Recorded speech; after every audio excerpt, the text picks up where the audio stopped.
Hey y'all, hope you're doing good today. So in today's message, we're going to be talking about how powerful the mind is. And specifically, we're going to be looking into some insights into the mechanical workings of unintentional toxicity, right? So I'm just going to ask you to sort of table your very, if you're like me, your very intense research into intentional toxicity, right? Like wolves in sheep's clothing. I'm just going to ask you to put that on the table for a minute, and let's just take a look at just in general how we can behave unconsciously and how that can therefore create a result of having negative consequence in our life. Right? And so I hope that you find value in the message today. I'm not going to get into chapter 5 quite yet today. I may actually make a video later tonight on it, but if not, it'll be coming very soon. But we will be reading a quote from the book. But I ordered another book that was recommended somewhere, and or it was a suggestion on Amazon from a recommended book that I looked up. I can't remember, but it's called Causism by John Mace, and it's a really interesting concept, and I haven't read it yet. I literally just got it a few days ago, but y'all know me, I flipped through it and I just hit on some main points, and I've got an initial impression, and I want to share that with y'all. That's going to be the main part of the message today, and I'm also going to be quoting from it as well. So hopefully it'll kind of pique your interest, and therefore if you want to dive in deeper, you can, right? You can buy the book. So, and I'll put a link down in the description to the book. So y'all, this is my second parking spot. I was so hot, the sun was right on my face in my last one, and so I moved, and for some reason the sun is better here, but I'm hotter, so I don't know. But anyway, I hope you're doing well. Hope you're having a very peaceful and comfortable day wherever you are. Okay, so again, we're going to be looking into the mechanical workings of how our unconscious mind can affect our reality, right?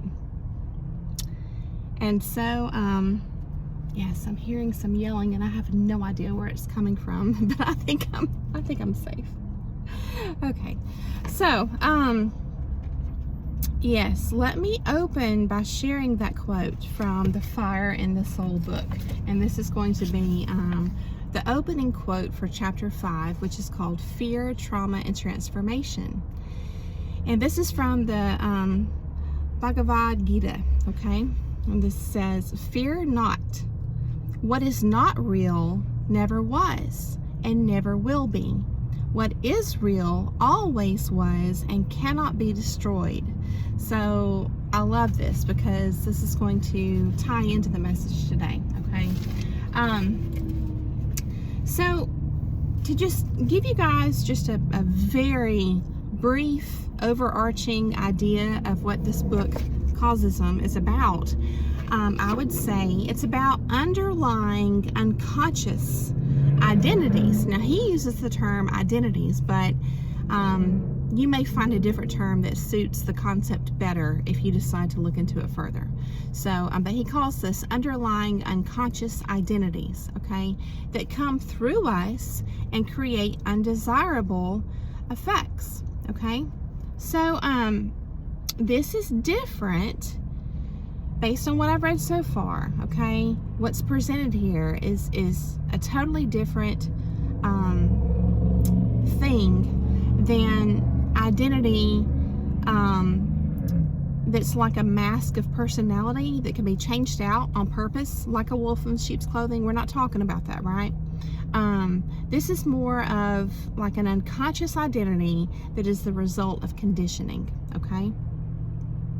And when I say identity, for now, I'm also going to ask you to table your preconceived beliefs and ideas around that term as well, identity, because as we go through the discussion, they may actually be dispelled, okay? They may dissolve, or morph into a new understanding of that term. That's what happened for me. So I just wanted to share that with y'all. Okay. So when I say that we can have an unconscious identity as a result of conditioning, it's kind of like it's the culmination of multiple negative life experiences, okay, or maybe just one or two very impactful ones that result in your perception of yourself. So the themes of subconscious reality are going to be big in the discussion today, your self-perception, and so let's start from this point by looking at the etymology of the term identity, and we'll kind of pull this back in at the very end. It's really interesting. So from the 14th century, you have the Latin word idem, I-D-E-M, meaning the same or sameness, state of being the same or oneness. So really interesting. All right, from there I want to go into reading some excerpts from the book. If you have the book, we're going to start by looking at chapter 3 on page 37. And this is from Nikhilananda. And he has the reference, the page number and everything here. But the quote on chapter 3 called The Mind is this: "My brethren, we can no more think about anything without a mental image appearing than we can live without breathing."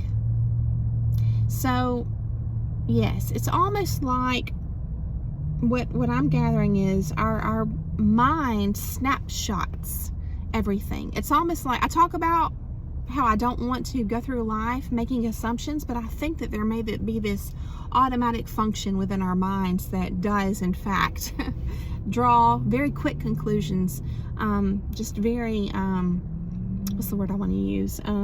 Superficial assumptions, just to operate, just to be able to know which way to turn, to know what kind of decision to make. You know, if it's a big decision, obviously you don't want to make a quick decision off of an assumption, but just as part of our everyday operating, I think that our mind operates in this way, kind of like snapshotting, as I say, or making mental images, right? First impressions, and that's it. So it goes on to say Socrates is credited with saying, "Understanding begins with a definition of terms," which I agree. To have any understanding of the mind, we need to be more knowledgeable about what it is, right? And so then he goes on to talk about how he's going to literally define what the mind is, which is cool, because y'all know I love to look up definitions too. Now let's go ahead and jump to page 105. And let me just say that his example that he's giving here is about a mother and daughter. And he's talking about how these mental images that we have within our own mind that define who we think we are and who we think another person is, how that actually affects a relationship, right? Between family members, friends, partners, you know, romantic partners, whatever it is. This subjective reality, he's kind of like detailing out how a subjective reality would work within a relationship within one's own mind. Okay, so it's really interesting. And he says, it is therefore the mother's identity that causes the problem. And I'll elaborate more in just a minute, but it says, because it is her identity that is reacting to her daughter's attitude. So he's essentially saying the mother and this mother and daughter are at odds. They have kind of like a personality clash. They just can't, there's just friction, right? Constant just friction. And what he's saying is that the mother in this case, in this example, has this imprint in her mind of who she thinks she is, this identity, the subjective identity within her own mind. And she's acting from that, right? And just as a quick example that might be relatable or understandable in your own life or in observing others in your life, you can think of someone who you may know who is, it's really sad, who is trapped essentially in a victim mindset. It's kind of like you can literally just walk past them and be minding your business and they can make it about them. They can say, you know, that person, you know, walked too close to me because I'm invisible. Nobody sees me, you know.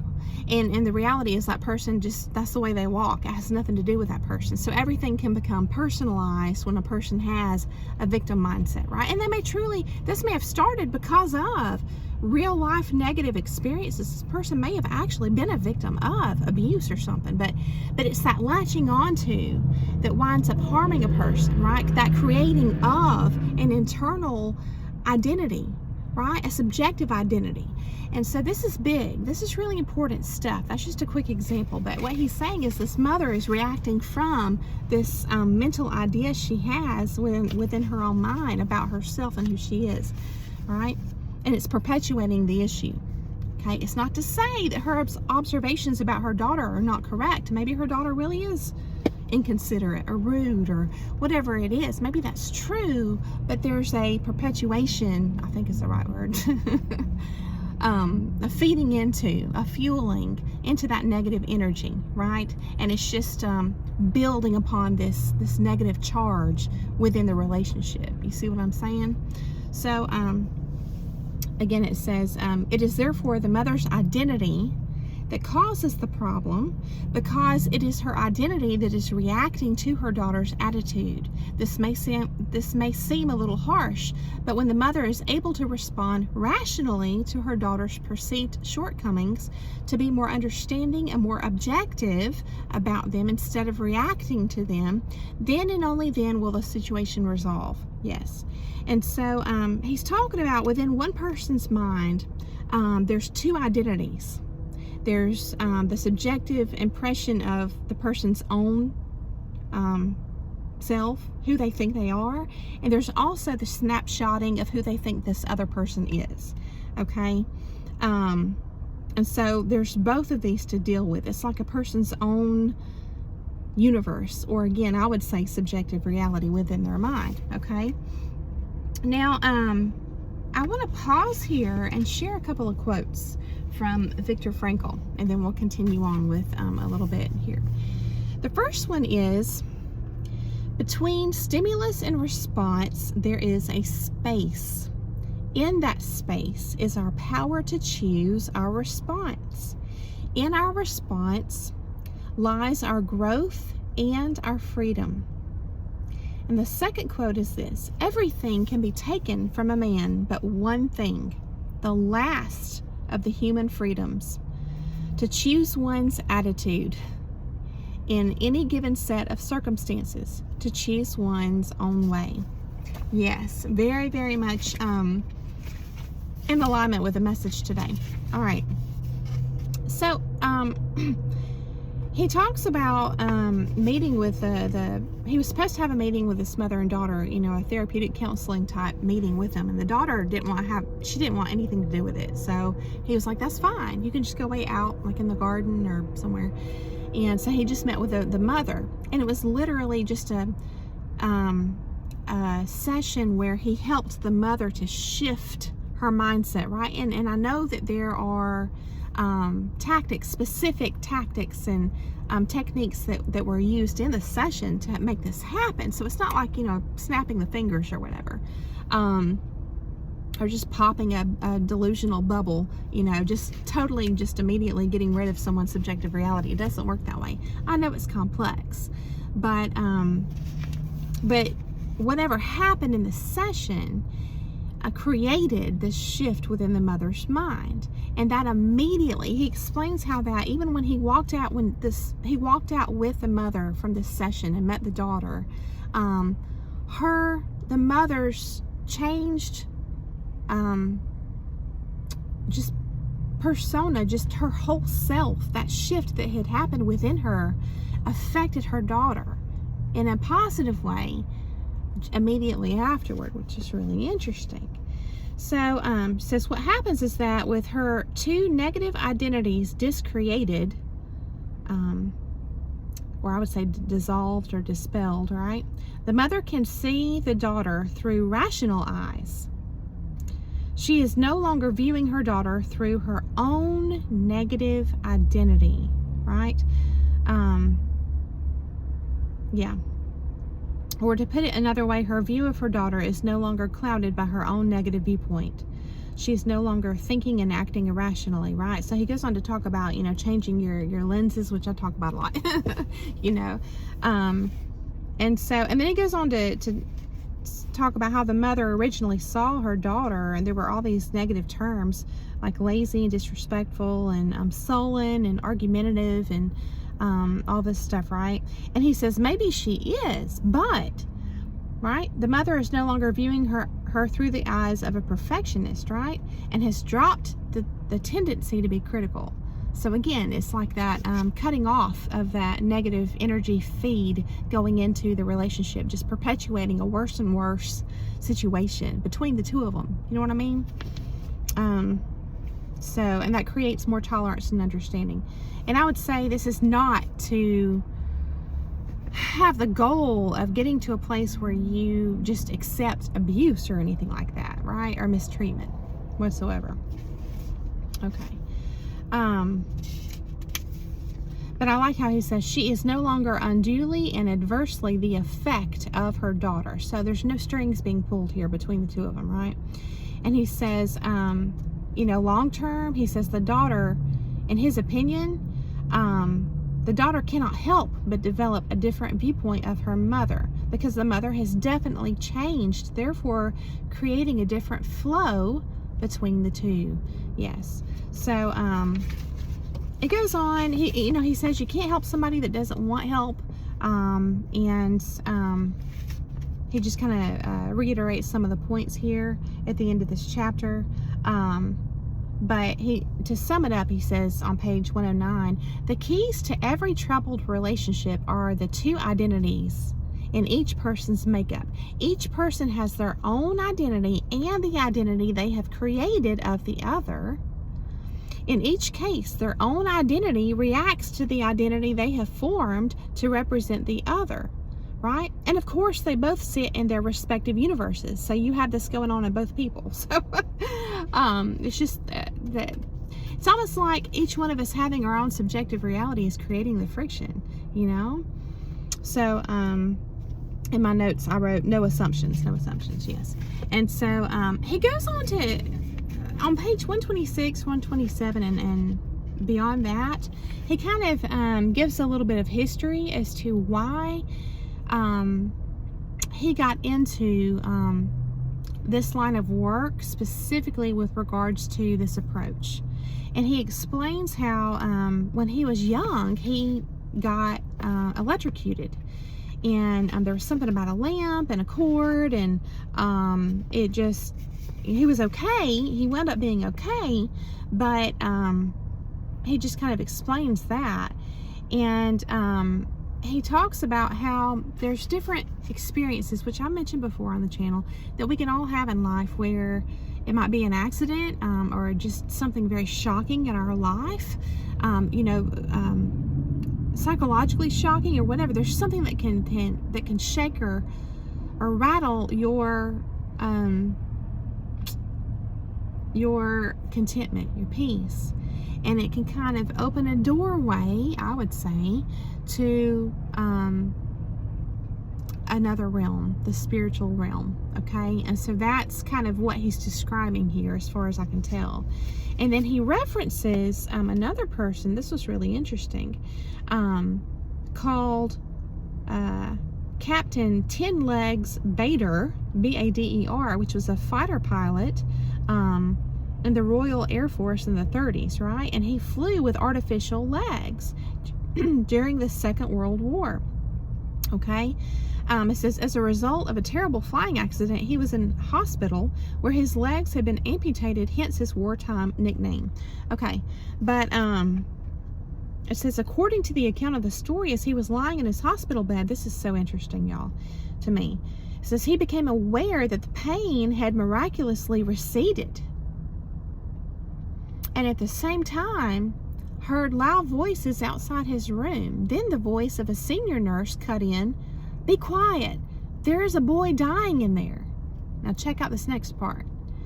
He realized with a shock that she was referring to him, so he promptly decided he was not going to die, and was once more bathed in the agony that had been driving him from his body. So the pain returned. It's just a example of the mind-body relationship, the impact that the mind has on the body, right? Which we talked about recently as well. So I just found that super interesting. But it's sometimes, you never wish for someone to go through something, life-shattering. You never wish that on anybody. But sometimes these things happen, and when they do, that person is typically left with a huge paradigm shift. And what's interesting is, for a lot of us, the shift results in you being positioned to have a purpose in life that is one of service to others. One that is where you kind of become like this living personification of these people, these characters in these myths and fairy tales that I always talk about, how there's always the helpers. It's kind of like, if you want to look at this like, why did this happen to me?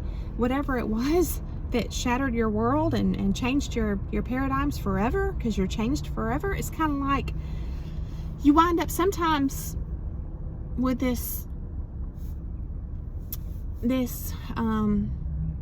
conviction on your heart, not conviction like you're in trouble, but like conviction like a this extreme assuredness, like that there's a reason that these things happened, and you feel a calling to serve others so that you can literally be in that helper role for people who are coming into that same kind of situation, so that they're not alone, right? Because being alone, it's not the same thing. There's being lonely, there's being alone, right? We know there's a difference, but being alone in the spirit of loneliness is hard. And when you go through something really unusual in life, sometimes it puts you in that place of being alone and lonely, and that's hard. And so that's where your helpers come in, those angels that God puts in your life, and so I just found that really interesting. I hope you did too.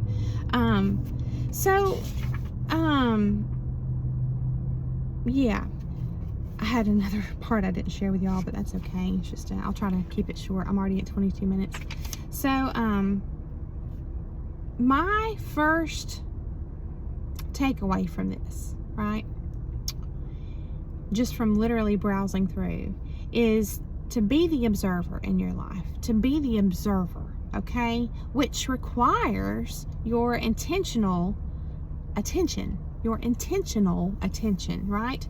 In other words, also you have to be very present and not plagued by any kind of past trauma, so you have to do some work to get there. But you can. All right. So when you are the observer, you might say, detached emotionally. Okay. You are not hinging your contentment on particular outcomes. You might describe yourself as indifferent.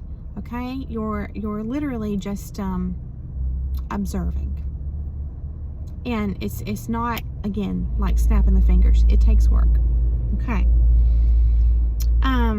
Also, being the observer, or dissolving or dispelling this subjective identity you've created in your mind, it's not that you are creating a new fake persona like a manipulator would, okay?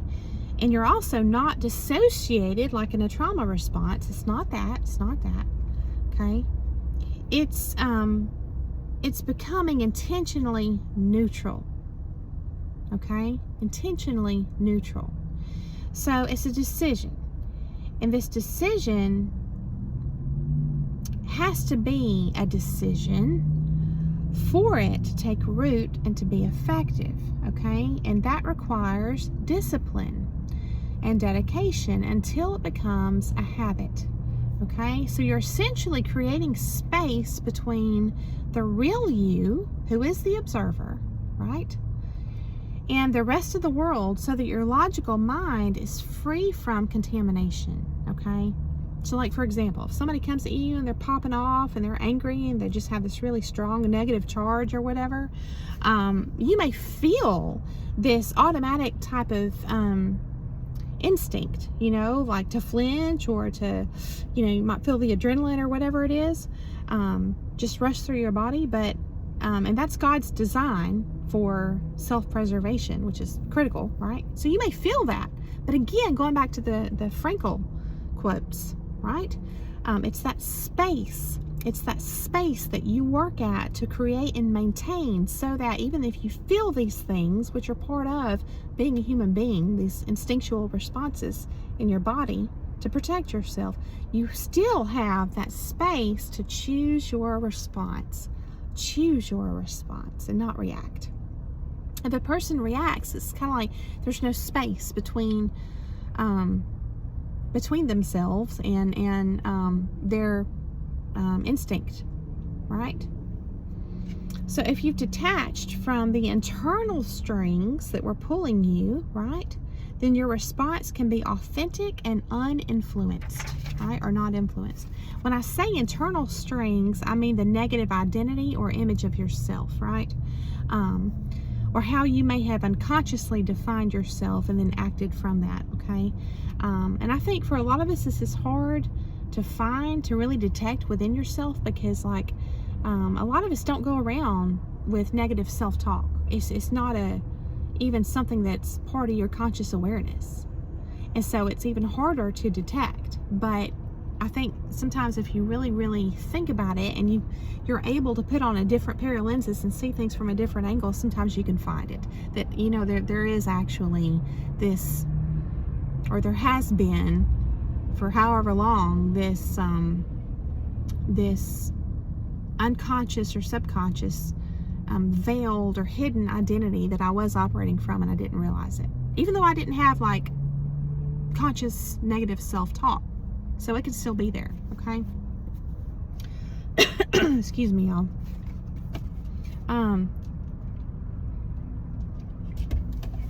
So you can act from that part, which is not really the true you, okay? And I think this is why there's such a collective interest in the topic of like ego death. I think these are all this is on the spectrum to me. All this is on the spectrum.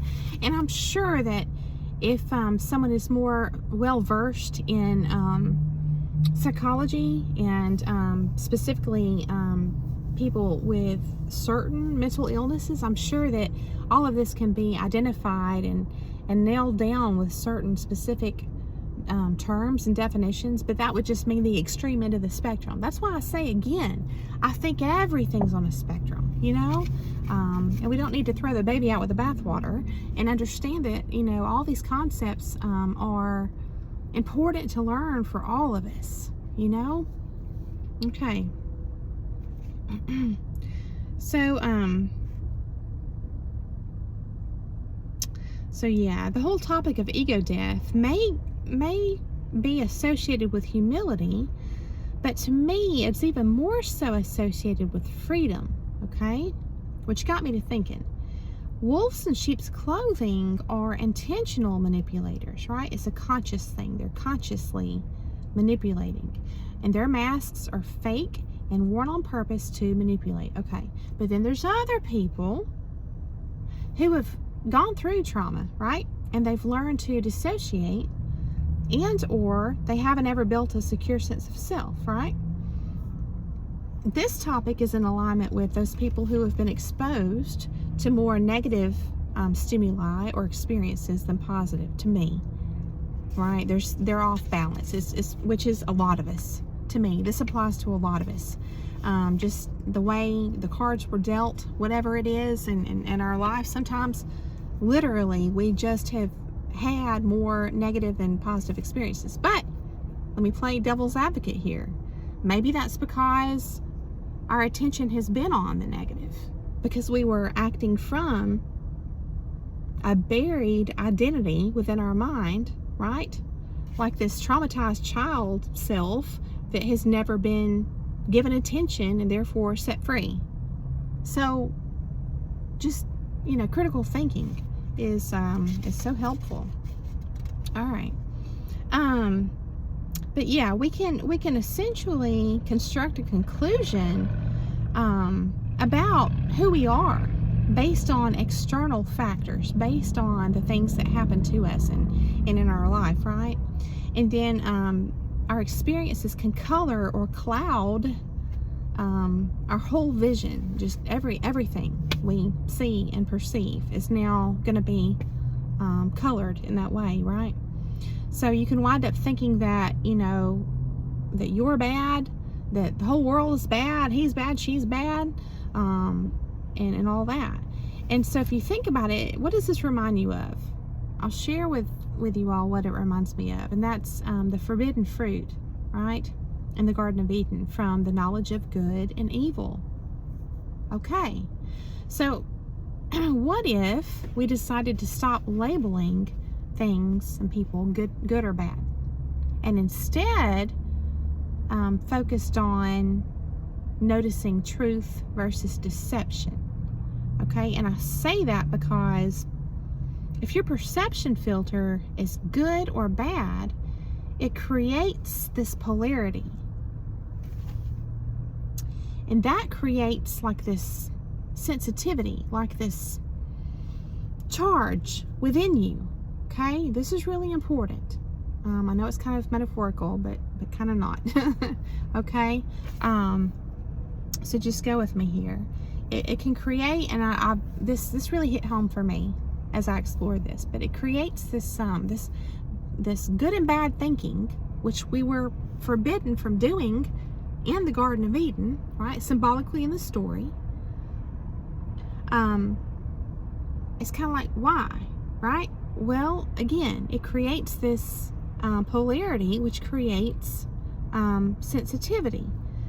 Okay, so the etymology of the word sensitive is capable of receiving impressions from external objects, having the function of sensation. Okay, this is going to tie in. All right. Again, capable of receiving impressions. Okay. An impression is a mark produced by pressure. Can you see the spiritual layer to this? We talk about wanting to be manipulation proof. We want to be secured by God's armor, right? We talk about that. But if you think about it, right, the layered meanings to these terms, it's kind of like it's starting to open up, some insight. It did for me. Okay, so again, good and bad thinking can create a sensitivity within us, and that creates this internal charge, right? It intensifies things. Everything becomes intensified. Okay, so it's like any opposing charge that you come across that gets close to you, it stings, it hurts, it zaps you.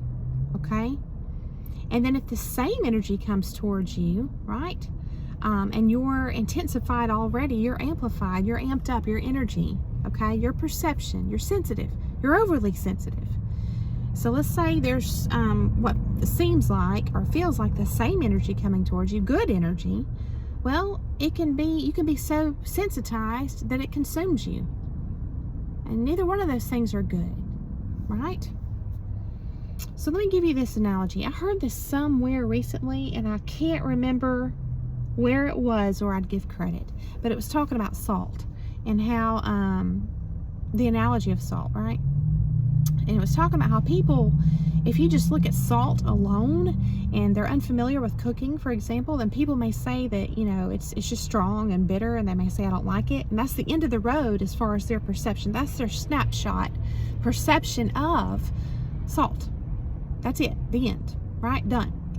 But people who, have some experience here, who cook, know that when salt is applied to food, it brings out the flavor of the food, right? It also helps to soften up meat too. But the point is, salt has the power to transform, okay? And we are described in the Bible as the salt of the earth, right? Faith and belief has the same transformative power, okay? So you're essentially replacing a negative or bad identity, right, which is unconscious, with not just a positive or good one, right, but with one that is more spacious and expanded, okay, eternal and powerful enough to withstand a few splashes, okay, a few zaps.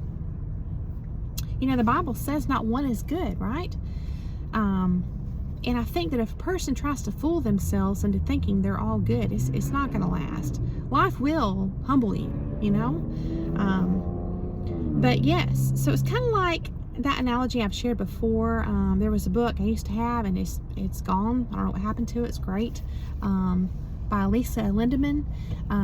The Droplet in the Sea. It's kind of like that. It's kind of like you get to a point where you graduate from being a droplet, and you become the ocean, right? And in doing so, the beauty of it is you're not alone. Literally, you're not alone.